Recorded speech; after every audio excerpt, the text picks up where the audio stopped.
What's up, YouTube? What's up, everybody? So, I'm going to explain how I was able to catch a few trades today on the NQ futures market. So, most profitable trade was up in this little area. As we can see, this was a loss right here. This was a break-even trade. This was a break-even trade, as you can tell from my entries to my sales. Now the trade I want to get into is this trade right here going down. So what we have here in this is we have a 15-minute fair value gap here. We had liquidity here that I was aiming to take out, which is the reason why we got stopped out here. And then right here was just take this low out. But getting into the big trade right here is, so we took out liquidity first. So we come down here on a 30-second. I'm thinking, okay, we're going to go down here. I'm looking to get down, so which is why I sold two right here.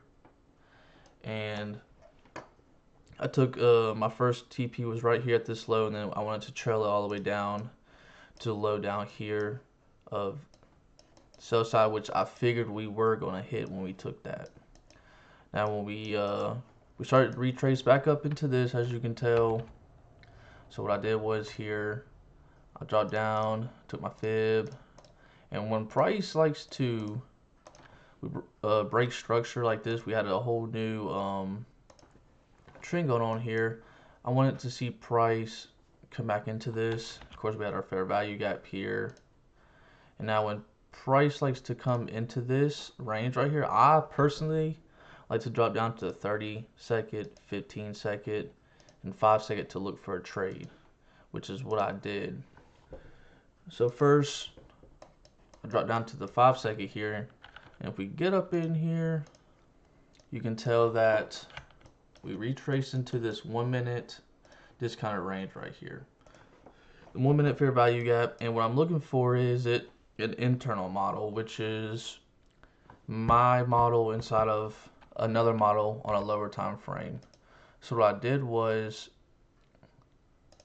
once again, what I do, I wanted to find discounted fair value gap, which would have been right here.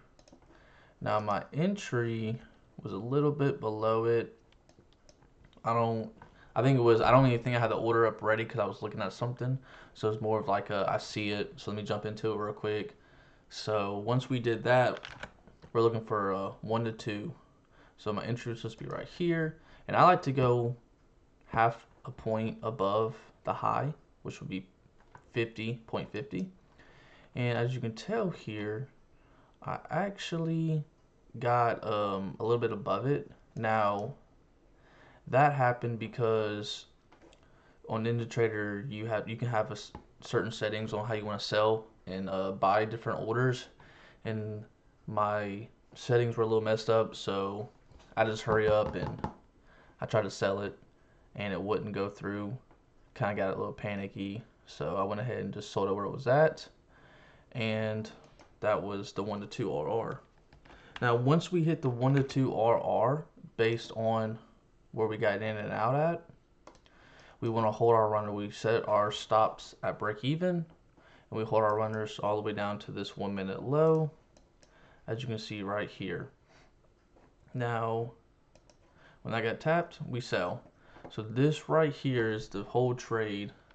This is what I like to call my model, and ICT, other traders, they call it whatever, but this is what I like to do.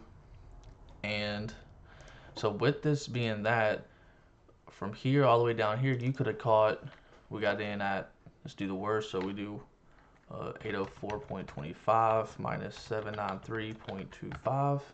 That's 11 points on any contract that you took. I took 5 micros, so, and then we come down here and we have 804.25 minus 755. That's 49.25 plus 11. So in total, we had 60.25 points gained. And depending on how many contracts you took, if you were trading the NQ or the micro, then that could have been relatively pretty nice gain. And that's pretty much it. That's why I wanted to come on here and show. Um, that was the big trade. I was pretty proud of that one.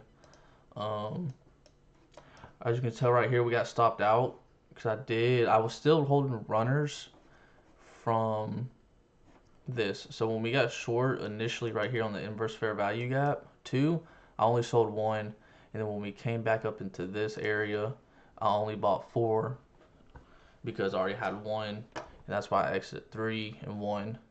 And like I said, I originally wanted to see this level get taken out here. And as you can tell, we did not. We actually traded back up into this, came back and took this high back out. But that's what we were going to do. We were sticking to the trading plan, not the profit or loss of any sort. And that's what we wanted to do. So that was the big trade I wanted to show y'all. And yeah, that's it.